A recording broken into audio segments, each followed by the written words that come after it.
Bom dia a todos e a todas. Queria cumprimentar o Magalhães e o Rico e a Michele. Os três se empenharam muito, fizemos várias reuniões preparatórias para que pudéssemos chegar a essa manhã de hoje e não poderia ser diferente porque a responsabilidade da Anshan, como o Rico e o Magalhães não falaram, eu vou dizer que é a maior associação multissetorial não sindical do Brasil, 95 anos, 14 regionais, 85% são empresas brasileiras, 100% das empresas americanas do país, 1.700 atividades, 90 mil profissionais, 5 mil empresas associadas e 8 milhões de empregos diretos e indiretos. Ou seja, nós não temos o direito de não dialogar com uma instituição com essas características. Eu sou frequentador aqui, recentemente estive para discutir a formação da rede de sustentabilidade e é um prazer nesse café, nessa manhã de hoje, juntamente com Neca Setúbal, Maurício Randes e toda a nossa equipe, depois de uma avaliação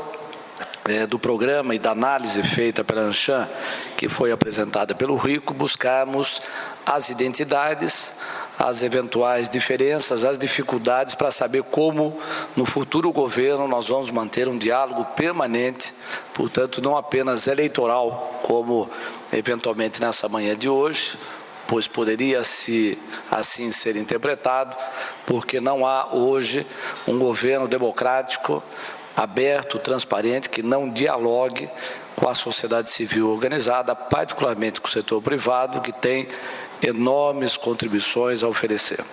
Eu falava agora com o Roger, da Accenture, sobre o trabalho que foi feito juntamente com o Gerdau, sobre a necessidade de avançarmos na readequação, no avanço da infraestrutura brasileira. Nós temos os elementos, os dados, os números, os mecanismos estratégicos de elaboração de um programa que não seja de governo, seja um programa de Estado, que pode recuperar aquilo que perdemos no período recente, que nos impede de dar o salto qualitativo e quantitativo que se espera de um país como o nosso.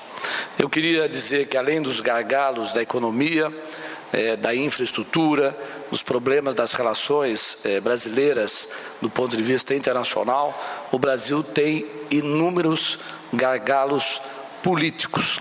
Eu quero tratar da questão política na dimensão que todos nós acreditamos que deveria ser tratada, não apenas na dimensão traduzida na imprensa como uma denúncia em cascata dos problemas que temos no tratamento da coisa pública, mas particularmente a política como uma estrutura necessária de intermediação dos interesses sociais, dos interesses das classes brasileiras, para que possamos avançar rumo a um processo inequívoco e grande do ponto de vista do desenvolvimento econômico, social e de melhoria das relações entre as instituições. O Brasil passa atualmente por um grave problema, traduzido na interpretação que fizemos há 3 anos atrás na criação da rede de sustentabilidade, que é uma dissintonia entre a sociedade brasileira e o mundo da política,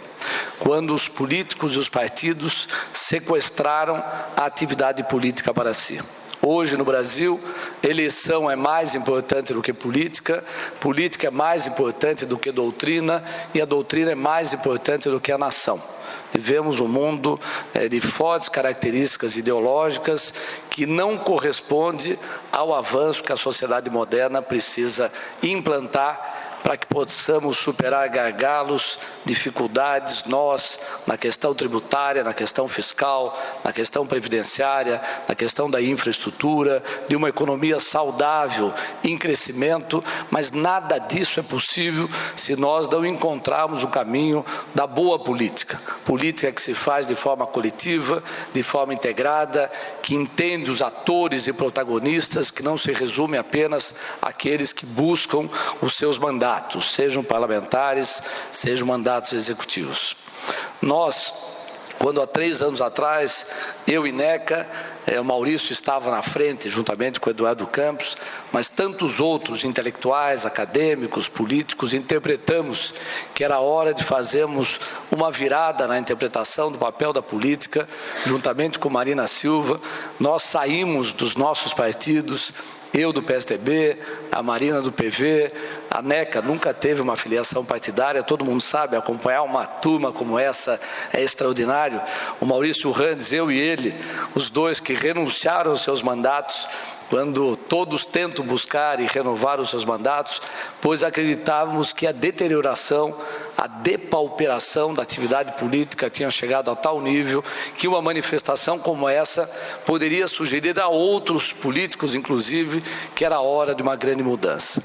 E a Neca, quero prestar aqui a minha solidariedade, ela que é filha de um extraordinário homem público e também do setor privado, o doutor Olavo Setúbal, um grande prefeito, saudoso prefeito da história da nossa cidade, eu que milito há muitos anos politicamente aqui em São Paulo.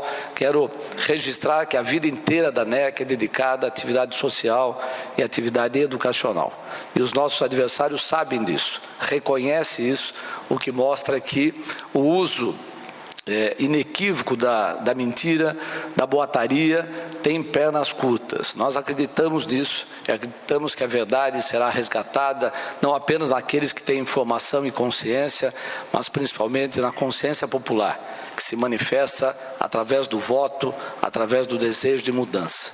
Mas naquele período, há 3 anos atrás, nós acreditávamos que era necessário rediscutir o papel da política, reintroduzi-la como uma atividade de todos, e não apenas aqueles que militam profissionalmente nessa área, e passamos a discutir a necessidade de construir um modelo de participação que fosse transparente e universal e que recolocasse a política como instrumento fundamental para a manutenção das conquistas econômicas e sociais que aconteceram no período recente. Como se fala muito em tripé econômico, há também um tripé na sociedade humana que precisa ocorrer, sem o qual não é possível se estabelecer um desenvolvimento sustentável.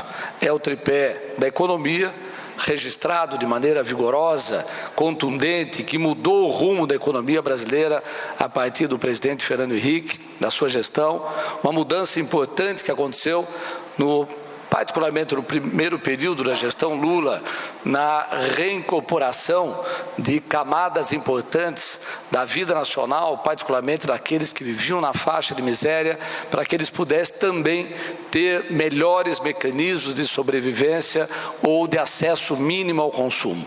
Isso aconteceu caracterizando mudanças profundas na área econômica e na área social. O que não aconteceu, muito pelo contrário, foi uma mudança na política.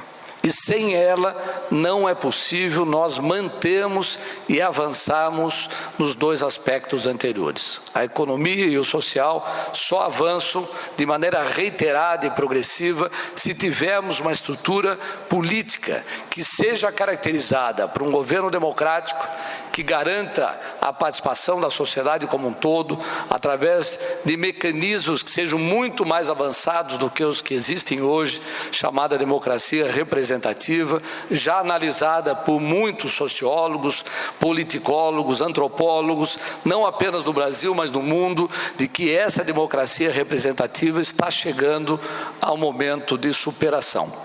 Não adianta nós nos dedicarmos ao momento eleitoral de forma aguda e depois deixarmos que os escolhidos tenham a tarefa permanente de fazer as mudanças necessárias. Esse vínculo permanente de debate, de diálogo, de intercomunicação transparente daquilo que o governo faz e daquilo que a sociedade deseja é o que nós chamamos de democracia de alta intensidade, que inclui inclusive a democracia digital. Aquela que incorpora os avanços da tecnologia de informação, hoje incorporada em todos os segmentos da atividade humana e da atividade produtiva, da atividade econômica, mas que ainda não foi incorporado na atividade política.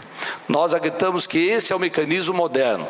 As nações democráticas tem que passar por essa transição que nós chamamos de democracia 1.0 para democracia 2.0, que permita a fiscalização, a supervisão, a regulação e a incorporação de ideias que seguramente seriam traduzidas nessa sala com um vigor que normalmente o mundo político não tem.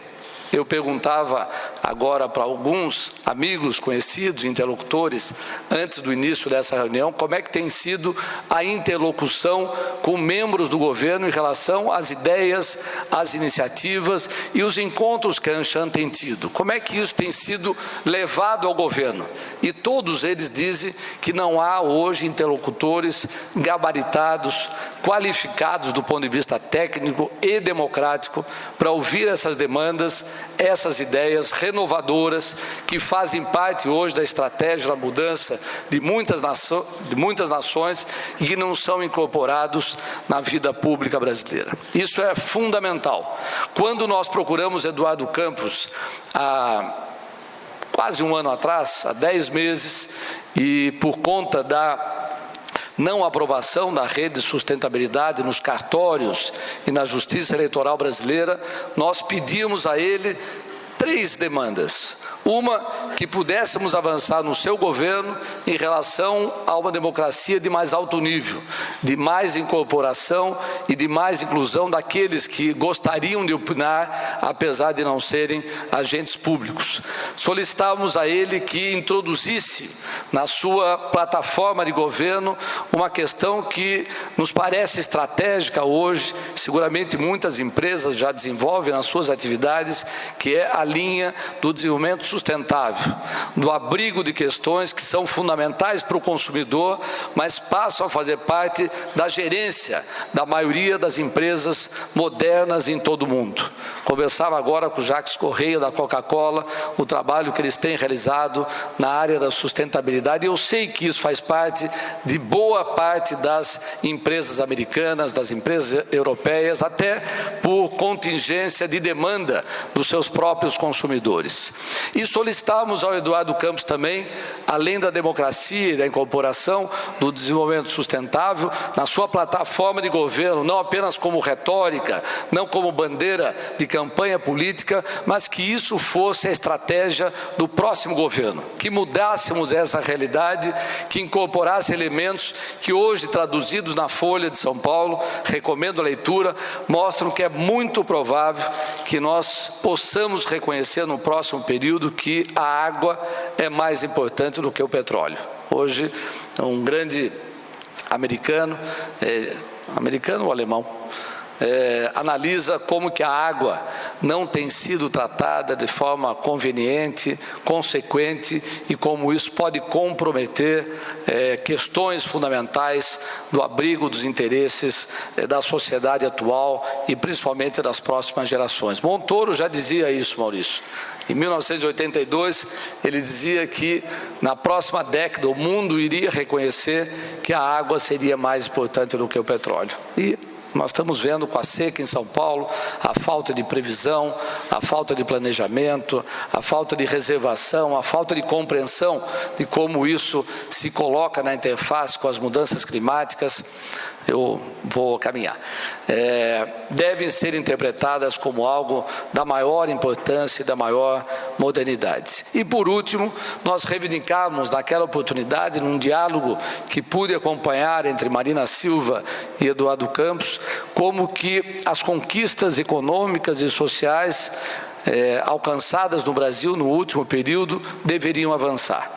Nós não poderíamos deitar em berço esplêndido e imaginar que o plano real, o tripé econômico e aquilo que foi alcançado naquele período seriam suficientes para que pudéssemos, no dia a dia, no gerenciamento da economia, cada vez mais dinâmica e mais integrada às nações, poderíamos acrescentar elementos para dar a segurança que o Brasil, como nação desenvolvida, como uma referência, um paradigma para o mundo, deveríamos incorporar permanentemente na gestão daquilo que para nós era fundamental para que pudéssemos dar um salto em relação a uma nação que naquele período foi um exemplo, mas que deixava de ser. Eu, juntamente com o Maurício, tivemos um período fora do país, em 2007, 2008, 2009, até 2011, o Brasil era a bola da vez. E hoje deixou de ser. Maurício e eu estivemos esses dias com o setor de petróleo e gás, e foi muito difícil para nós brasileiros ouvirmos que hoje a bola da vez é o México. Lá que tem uma governança, uma governabilidade, uma visão de sociedade moderna muito mais avançada do que o Brasil. Deixamos de ser a bola da vez, mas acreditamos ser possível voltarmos a ser. Juntamente com outras nações, nós não queremos exclusividade nisso, mas se tivermos essas características de governança, de governabilidade, de espírito democrático, de diálogo permanente, de compreensão da nova relação que devemos ter com as nações do mundo, as democráticas, as que respeitam os direitos humanos, aquelas que acreditam na bilateralidade, não apenas no jogo exclusivo do Mercosul, que tem garroteado as possibilidades de avanço, tudo isso que significa aquilo que simboliza hoje para nós Marina Silva.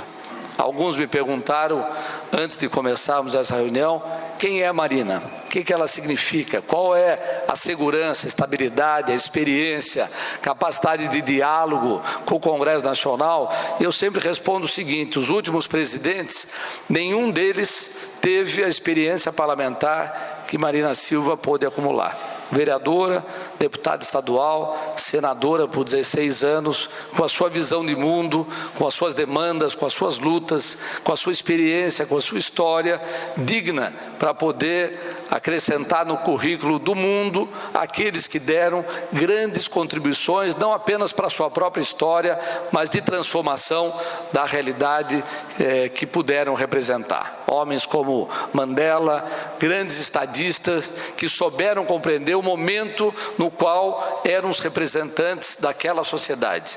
Marina, além de experiência parlamentar, acumulou uma experiência executiva difícil, complexa, que é administrar o Ministério do Meio Ambiente num período difícil de transformação e de incorporação desse tema na lógica pública que nunca existiu até então, avançando muito na luta contra o desmatamento da Amazônia, hoje fundamental, inclusive, para as chuvas de São Paulo. Se nós não tivéssemos nos prejudicado tanto com esse desmatamento, seguramente não teríamos problemas de abastecimento como temos hoje na nossa cidade e no nosso estado, bem como avançar com celeridade, ao contrário do que dizem nas questões de licenças ambientais. Marina Silva, sempre quando é perguntada, fala que avançou no licenciamento ambiental de Santo Antônio Geral, uma importante hidrelétrica em nosso país, avançou na rodovia 163, que não tinha sido conquistada em governos anteriores e que se deteriorou na aplicação dos elementos de licença que foram apresentados durante o seu governo, avançou na transposição do Rio São Francisco, demonstrando que a questão ambiental, quando é feita com competência, seriedade e sem outros interesses a não ser acoplar o equilíbrio entre a questão do socioambiental e do desenvolvimento necessário, é possível nós sermos, o Brasil, um paradigma nesse aspecto para o mundo. É possível realizá-lo de forma coerente, consequente e séria, como foi feito no seu período. Eu quero encerrar, dada a exiguidade do tempo, até para apresentar o espaço programático que meus amigos, companheiros, pessoas de caráter público, com experiência no setor privado, como Maurício e Neca, vão aqui apresentar aos senhores e às senhoras, que nós temos muita confiança. Apesar da agressão, da virulência, dos ataques, das mentiras, dos boatos, têm sido desferidos nos últimos dias, que tentam desqualificá-la como alguém que tem uma linha de coerência, que tem capacidade de gestão, capacidade de construir um governo de maioria que faça transformações estruturais e estruturantes no Brasil, visando a modernidade que o povo brasileiro sonha, mas que as nações democráticas do mundo também esperam. Nós temos certeza certeza que nós vamos ultrapassar o primeiro turno, avançar no segundo turno, superar essa dose excessiva de ataques que espero se transforme em veneno contra eles, porque não corresponde à verdade dos fatos, uma luta da verdade contra a mentira, do bem contra o mal, mas na verdade nós não queremos dividir o Brasil como querem os nossos adversários. Não há uma divisão possível. Essa é uma nação ecumênica, solidária, que abrigou tantos imigrantes, somos um país de imigrantes, sem violência, sem cultura de paz entre aqueles que professam suas diferenças de fé, de credo, de ideias, a não ser a violência nas ruas, que não é coibida por conta de uma falta de participação do governo federal em planos estratégicos de segurança pública que está incorporado no nosso programa para dar tranquilidade, para dar segurança e conforto às nossas famílias, para que possamos desenvolver as nossas atividades humanas, produtivas, econômicas e sociais, cada vez mais num país mais seguro, mais confiante do ponto de vista das relações internacionais e mais democrático. Viva o Brasil, temos esperança do sucesso dos avanços que vamos alcançar nos próximos dias.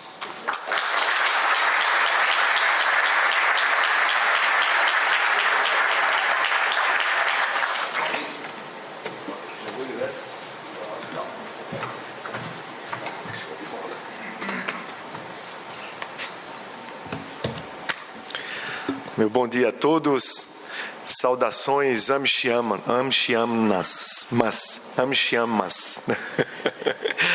Um abraço a todos, a Gabriel, Hélio, Michele que nos acolheram, meus amigos Walter Feldman e Neca Setúbal.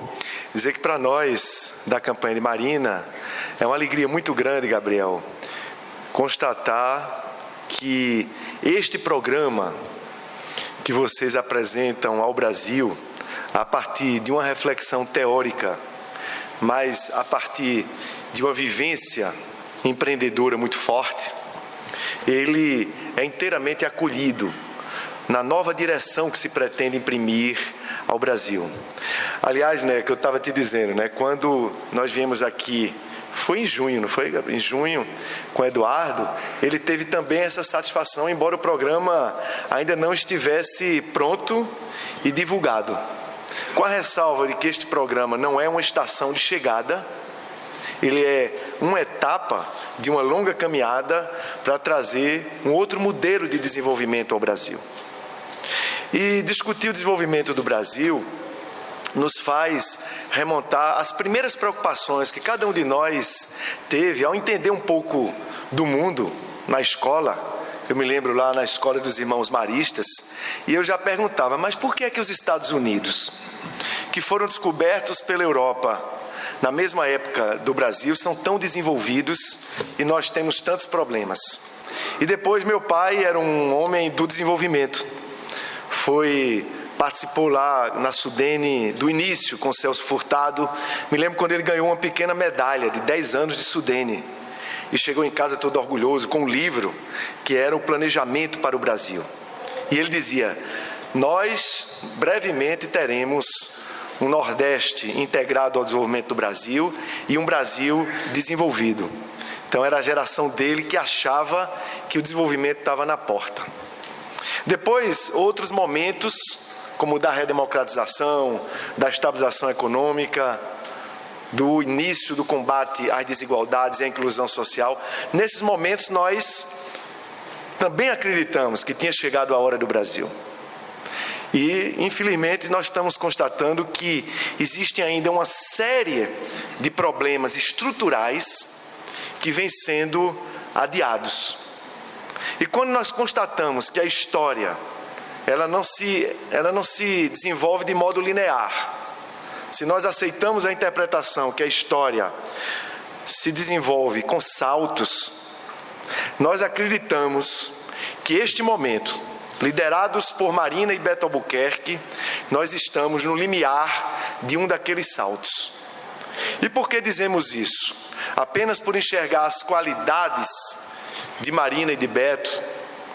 Apenas por acreditarmos que este programa, que foi feito de um modo inteiramente diferente do que é tradicional na formulação política brasileira, um programa que foi feito com seminários regionais, com oficinas, com sessões como essas, com reuniões recebendo as contribuições dos pensadores do Brasil, dos organismos de pesquisa, da sociedade civil organizada, das associações empresariais, das associações de trabalhadores, das ONGs, um programa que recebeu sugestões de todo o Brasil.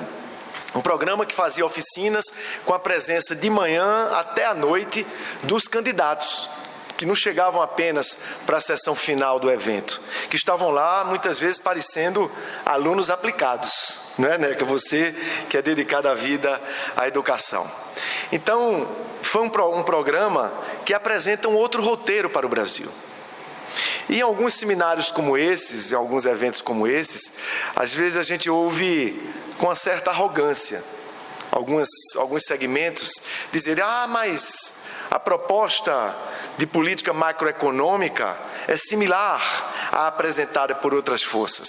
E nós temos dito que certas conquistas da teoria econômica e da experiência de política econômica dos povos não são monopólios de quem quer que seja, muito menos apenas de uma facção política.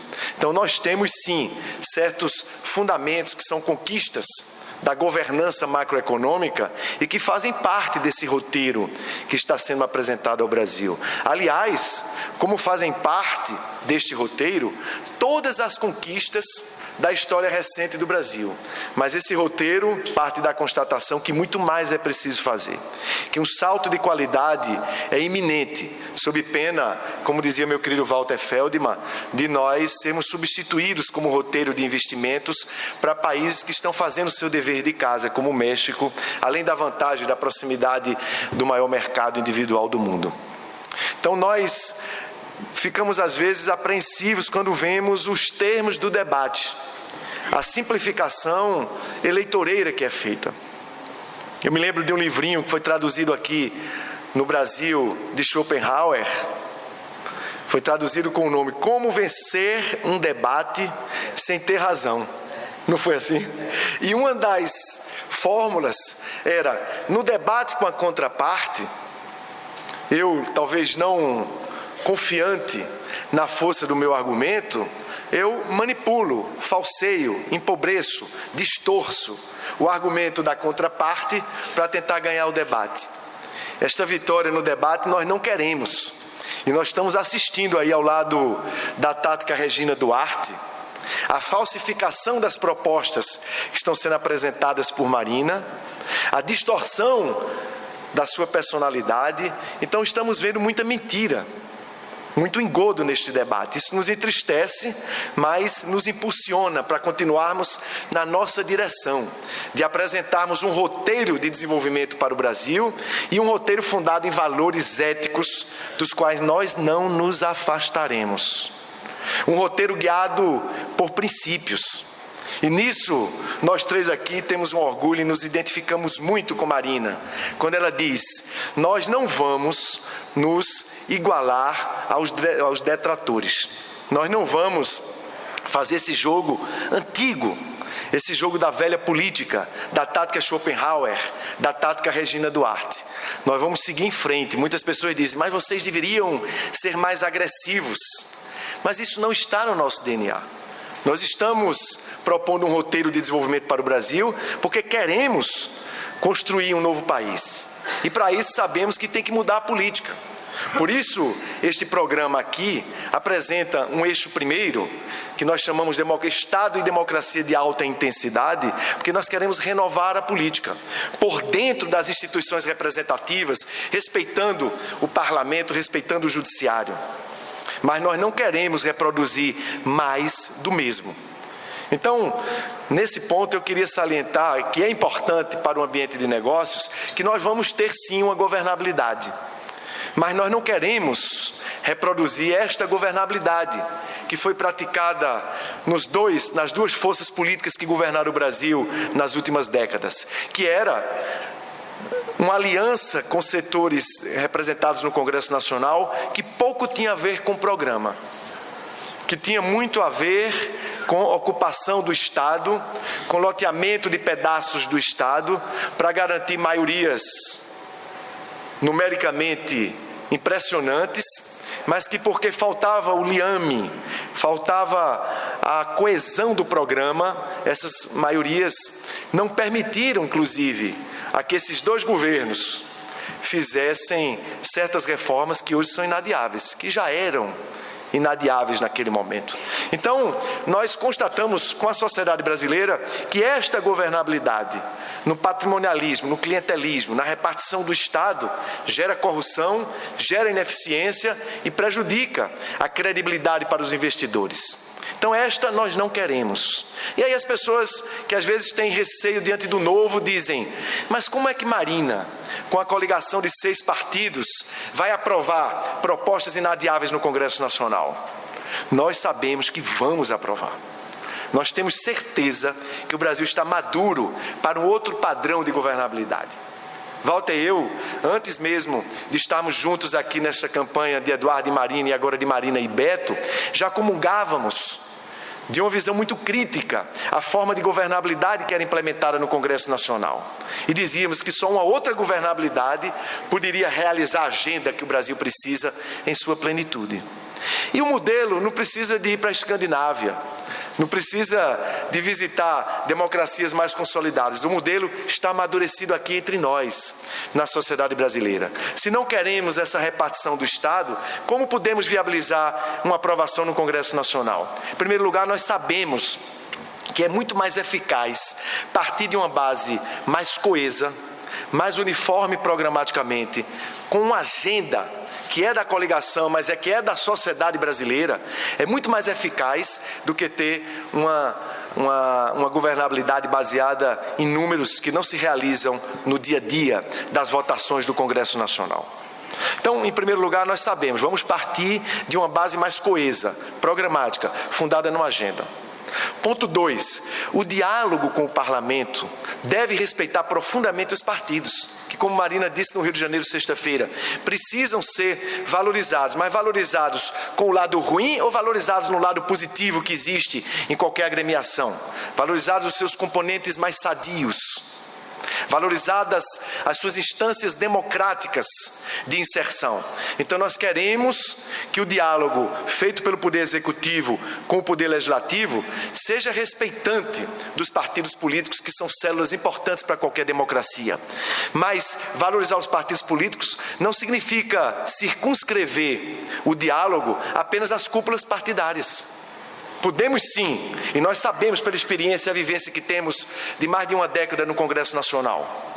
Nós sabemos que este modelo de empoderar apenas a cúpula partidária, ele significa um modelo que não leva à governabilidade que se pretende. Então queremos que o Poder Executivo, sob o comando de Marina Silva, possa dialogar com todos os parlamentares brasileiros com base numa agenda, com base em programas. E, em terceiro lugar, essa governabilidade vai se fazer com a sociedade, com a agenda do país. Não é jogando o povo contra o parlamento, é lembrando ao parlamento quais são as reivindicações do povo brasileiro, que se manifestou nas ruas em junho de 2013, que se manifesta em ambientes como esse, que dá uma pauta que nós não temos qualquer receio de dizer: essa pauta nós assinamos embaixo. O Brasil está maduro para isso. A pauta da Michan, o Brasil precisa dela e por isso nós vamos implementá-la.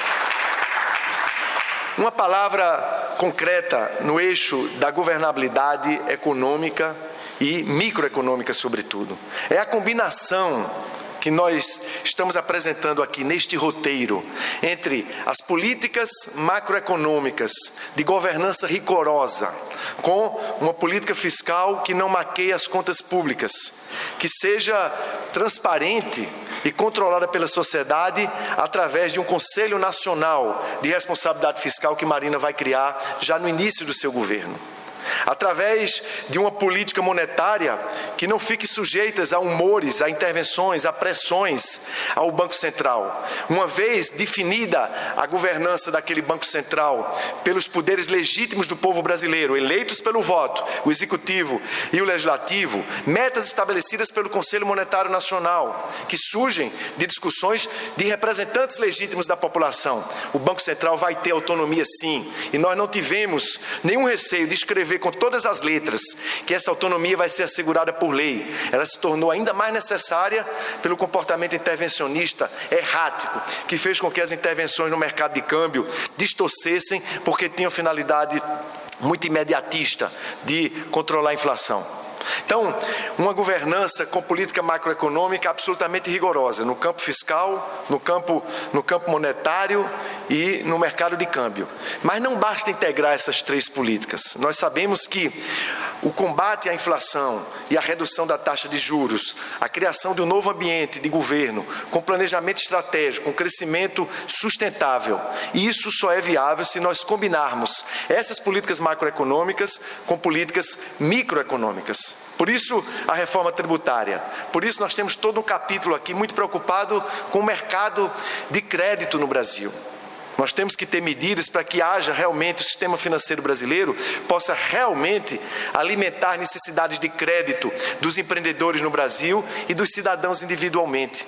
Podemos ter políticas concretas de redução do spread bancário, diminuindo o IOF ou até retirando o IOF dos empréstimos.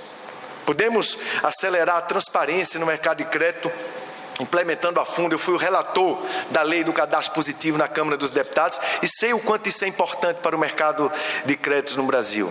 Então temos reformas a fazer, poderíamos entrar em muito mais detalhes, mas nós queremos, respeitando e fortalecendo os bancos públicos, melhor direcionando a sua governabilidade para que ela seja mais transparente, fazendo com que os bancos públicos tenham seus papéis mais claros e mais articulados, sem tantas superposições, e valorizando, portanto, a capacidade de trazer o crédito para o empreendimento e gerar riqueza, emprego e desenvolvimento para o país. Nós sabemos que, para isso, precisamos mudar substancialmente o tratamento que se dá à infraestrutura no Brasil. Ninguém mais aguenta aquelas cerimônias em que se empacotam projetos que não vão ser tirados do papel, bota no papel celofane, como é que se diz aquele papel que tinha no tempo da infância? Celofane, bota no papel celofane e diz: estou investindo 143 bilhões na infraestrutura, e ninguém vê nada disso, Marcos. Então, nós estamos com um programa que sabe que o Brasil precisa investir em infraestrutura, sabe que os 2,4% do PIB que hoje são investidos são absolutamente insuficientes. Um programa que sabe que para crescermos 4%, e é possível, no curto prazo, colocarmos o Brasil para crescer 4%, esse programa, todos nós sabemos que para crescermos 4%, precisamos de investimentos totais de infraestrutura do setor público e do setor privado de ao menos 4,5% do PIB. E essa meta que nós estamos colocando, e como? É deixando de lado os preconceitos. Não dá para fazer tudo envergonhado. Então, o atual governo diz... Marina, sexta-feira, leu lá no Clube de Engenharia uma declaração pela autonomia do Banco Central. E ela terminou essa parte da sua fala perguntando: esta fala aqui, pela autonomia do Banco Central, é de Marina Silva? Não, é de Dilma Rousseff. Só que é de modo envergonhado. Proclama num ambiente como esse, um ambiente diferente, proclama que quer a autonomia do Banco Central e vai para a televisão com a tática Schopenhauer, com a tática Regina Duarte, e dizendo exatamente o contrário, dois discursos. Nós temos um discurso só, onde chegarmos, e queremos sim, portanto, a autonomia do Banco Central. Mas na infraestrutura, nós estamos cansados desses pacotes, temos a condição concreta de não fazer a mesma coisa que fazemos no Banco Central, que foi feita no Banco Central, assumir uma política envergonhadamente. Foi feita na infraestrutura do Brasil também uma assunção tardia da necessidade de maior parceria com o setor público e privado, da utilização de mecanismos como a da PPP, mas assumindo tardiamente a necessidade e envergonhadamente. Por isso que a infraestrutura do Brasil não recebeu os investimentos. Portanto, para finalizar, eu quero dizer, nós estamos assumindo posições plenamente, à luz do dia, com transparência, sem hesitações. E, portanto, na infraestrutura vamos ter um amplo programa de parcerias público-privadas, vamos ter obras públicas ali onde não dê o modelo PPP e vamos ter as concessões tradicionais ali onde for necessário. Com um ambiente de negócios favorável, com reformas macro e micro institucionais, nós não temos dúvida que vamos dar o salto de qualidade na política de infraestrutura, na política energética, no mercado de capitais, em todas as reformas que foram adiadas, finalizando com uma reforma que é inadiável no Brasil. Não é possível que o Estado brasileiro continue com tanta ineficiência, com tanta superposição, sem integração. Então queremos uma gestão da administração pública reformada institucionalmente e culturalmente. Uma cultura de metas, monitoramento de resultados, com planejamento estratégico, baseada no critério da métrica. Cada política pública precisa responder à pergunta: com quanto, para quantos e como fazer. Então, uma cultura de métrica, uma cultura de foco em resultados, de integração dos ministérios com metas estratégicas para o Brasil. Podemos, portanto, estar vivendo no limiar de um salto de qualidade. Como dizia Eduardo, como tem dito Marina, não vamos desistir do Brasil. Estamos vivendo uma daquelas quadras históricas que, a depender de nós vamos realizar o sonho que a geração do meu pai lá achava que era mais próximo, mas eu acho que agora está chegando a hora. O Brasil vai ser um país sustentável, com educação de qualidade, que Neca vai falar agora, como objetivo central de qualquer intervenção do governo ou do setor privado, com uma obsessão pela produtividade que vai gerar a competitividade que precisamos. Por isso, um dos companheiros hoje alertava as menções que há no programa à inovação e tecnologia. Então, nós sabemos que esse Brasil com produtividade, esse Brasil eficiente e desenvolvido, ele vai precisar de educação pública de qualidade em todas as faixas e vai precisar de inovação como uma obsessão para um Brasil desenvolvido, justo, um Brasil integrado, um Brasil sustentável e um Brasil respeitado no mundo inteiro. Muito obrigado.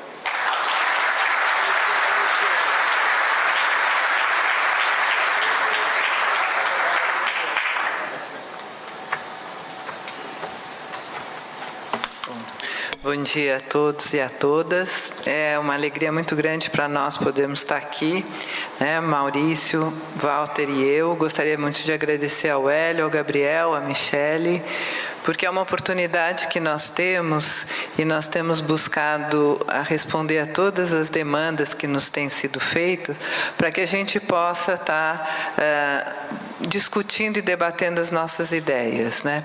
E antes de pensar diretamente, entrar na questão da educação, eu gostaria de retomar um pouco o que o Maurício e o Walter colocaram, mas na perspectiva um pouco da área social, né? Pensar os 3 princípios que foram tão simples e que nortearam toda a parceria, todo o compromisso entre Eduardo e Marina naquele dia 5 de outubro de 2013. O primeiro deles foi manter as conquistas e avançá-las numa nova direção. Então, eu acho que é importante isso, porque manter as conquistas da estabilidade econômica, como foi falado pelo Maurício, e manter as conquistas da inclusão social. Então, nós estamos falando de um governo que não vai acabar com tudo que foi feito, como os nossos adversários têm falado, como se houvesse no Brasil uma divisão entre o bem e o mal, e tudo que é feito por um governo não serve para o outro. A Marina tem reiteradamente discutido e afirmado principalmente o seu compromisso em manter essas conquistas da estabilidade econômica e da inclusão social. E eu acho isso importante porque nós temos que pensar que todo esse rigor fiscal, toda a manutenção da inflação e de todo o tripé macroeconômico que o Maurício se referiu, ele vai sim estar articulado com o compromisso da Marina, que é um compromisso da sua história de vida, com a priorização das áreas sociais, né? E nós vamos estar falando um pouco nisso, como isso pode ser articulado, porque também aparece pela propaganda da televisão que existe só um lado do nosso programa. E o nosso programa ele tem avanços significativos nas áreas de educação, saúde e segurança pública nesse escopo social. o segundo ponto, o segundo princípio da articulação Marina Eduardo Campos estava baseado também, como foi falado, na intensificação da democracia, no democratizar a democracia. E isso é importante porque, como o Maurício falou, nós queremos ser coerente. Se nós ganharmos essa eleição, a ideia é que a gente possa governar de uma forma coerente, como nós estamos fazendo desde o início. Muitas pessoas, para justificar que vão votar nesse ou naquele partido, falam, não, a eleição é assim mesmo, tem que ser assim. Como se você pudesse separar o que você está fazendo, se mostrando à sociedade e falar, olha, mas quando eu for eleito vai ser de outro jeito, é que a eleição não tem jeito, tem que ser assim mesmo, de baixo nível. E a gente acredita que não é possível fazer diferença. Então, como o Maurício falou, o nosso programa, ele é fruto de um consenso de muito ouvir a sociedade, de muitos grupos, de muitos seminários, de especialistas, tudo isso, porque nós queremos governar ouvindo a sociedade. E isso não significa que isso vai ser uma interminável escuta que nunca vai se resolver. Não, nós nos resolvemos porque nós somos a única campanha que tem um programa. Então, nós somos capazes de ouvir a sociedade, sim, nós somos capazes de ter transparência no que nós estamos falando, do que nós estamos afirmando nos nossos compromissos, e nós somos capazes de obter resultado, porque nós somos os únicos que temos um programa sendo debatido pela sociedade. E nós ficamos muito contentes, porque talvez seja a primeira eleição onde existe uma leitura de um programa. Assim como o Anshan, outros grupos leram o nosso programa e estão debatendo conosco as ideias. É pena que isso não possa ser refletido, por enquanto, na televisão. Mas se nós formos ao segundo turno, nós vamos ter tempo para debater essas ideias no segundo turno, que aí nós teremos o mesmo tempo de televisão. E o terceiro ponto do princípio do compromisso de Eduardo e Marina tem a ver com o desenvolvimento sustentável. Então, nós vamos estar nesse ambiente econômico, nós vamos estar buscando uma nova política e nós vamos, sim, querer que o país cresça para que possa se articular as áreas sociais e econômicas, mas num direcionamento a uma sociedade de baixo carbono, que não vai acontecer de um dia para o outro, mas é, sim, pensar o futuro. Nós queremos olhar para frente.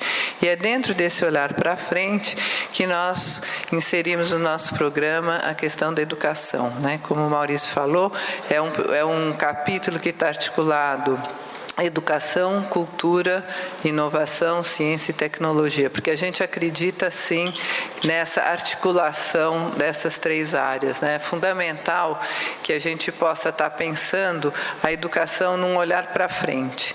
Mas esse olhar para frente, ele implica é um olhar para frente que implica uma revolução na educação, né?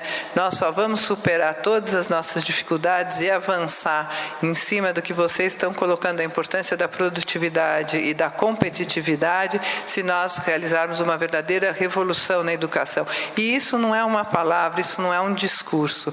E para que a gente possa realizar essa revolução na educação, não é um governo que vai conseguir, nós precisamos de toda a sociedade, né? Então, eu quis falar dos princípios para pensar, nós vamos manter as conquistas, muitas conquistas aconteceram no país em relação à educação desde o governo Fernando Henrique, mas nós vamos dar um salto na educação, e esse salto só é possível no segundo princípio, quando a gente fala da democratizar a democracia. Esse salto só é possível com a convocação de toda a sociedade. Muitos de vocês aqui tem trabalhos na área de educação, né? Nós temos avanços na sociedade civil de projetos maravilhosos, de dados, de inovações que estão acontecendo, que isso fazem parte de movimentos sociais, de fundações empresariais, de ONGs. E nós vamos convocar toda a sociedade para que juntos a gente possa dar esse salto da educação. O que é esse salto na educação, né? Esse salto, antes, para a gente chegar... Quando vocês estão colocando de um ensino médio mais articulado com a educação profissional, tudo isso, nós não vamos conseguir esse salto e nós não vamos conseguir essa qualidade no ensino médio se nós não fizermos ao mesmo tempo no país dois movimentos. Um deles é enfrentar as nossas desigualdades educacionais, que são abissais, que são absurdas.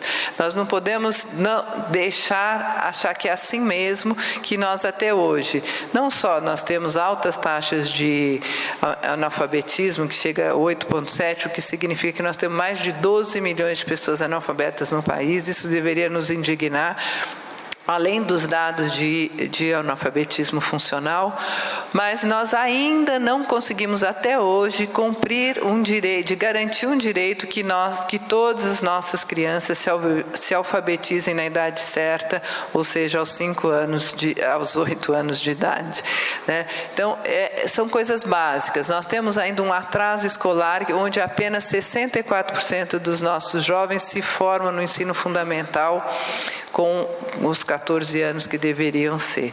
Então, nós temos atrasos absurdos e nós só vamos avançar na educação se nós formos capazes de enfrentar esse atraso, porque esse atraso não se trata de uma percentual marginal. Se trata de 20% a 30% das nossas crianças e jovens. Então, o Brasil não dará esse salto se não enfrentar essas desigualdades regionais, desigualdades campo-cidades, desigualdades raciais, que se refletem diretamente na educação, né? Se nós não pudermos, ao mesmo tempo, enfrentar essas desigualdades com programas claros, com a convocação da sociedade, junto com governos e dar esse salto ao mesmo tempo em que nós vamos refundar uma escola pública de qualidade, né?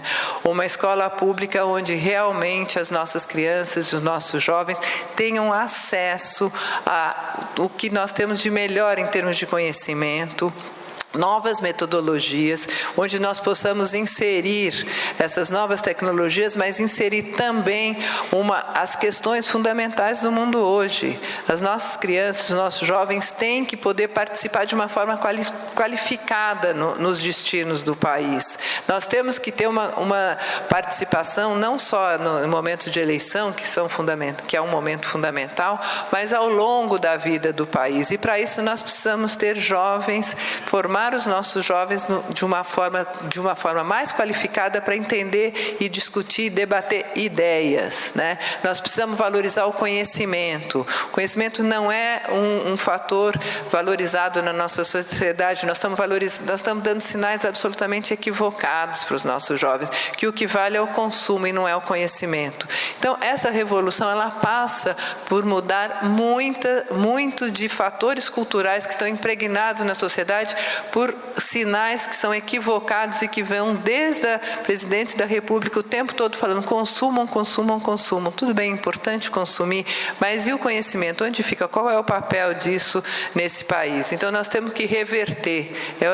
São muitos fatores. E o que nós estamos falando, aqui não é o tempo, mas o nosso foco principal é a educação integral como uma ferramenta que pode dar esse salto numa escola aberta à comunidade, numa escola que possa estar debatendo as novas questões, as novas tecnologias e as novas metodologias para que os nossos jovens fiquem no ensino médio, né? Para que eles fiquem no ensino médio porque eles estão invadindo o ensino médio porque eles acham a escola absolutamente desinteressante. Meu tempo já está esgotando, eu nem cheguei no ponto, mas vou ser rápida.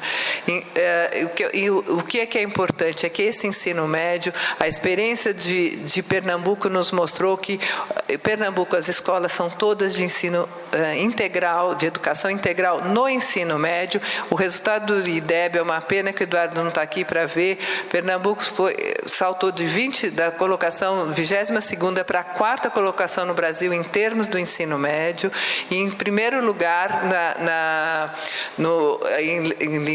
nos dados de língua portuguesa e matemática. Então, mostra que é sim uma ferramenta eficaz, que esse compromisso é possível, e é possível de uma forma articulada com o ensino profissional, e isso também está acontecendo em Pernambuco. Então, nós temos que pensar no ensino profissional articulado com o ensino médio, e a educação integral é uma oportunidade para que isso possa acontecer, ao mesmo tempo que nós continuamos avançando em termos de ensino superior, mas é preciso uma revolução na valorização dos professores. E é isso o nosso compromisso muito firme também no programa.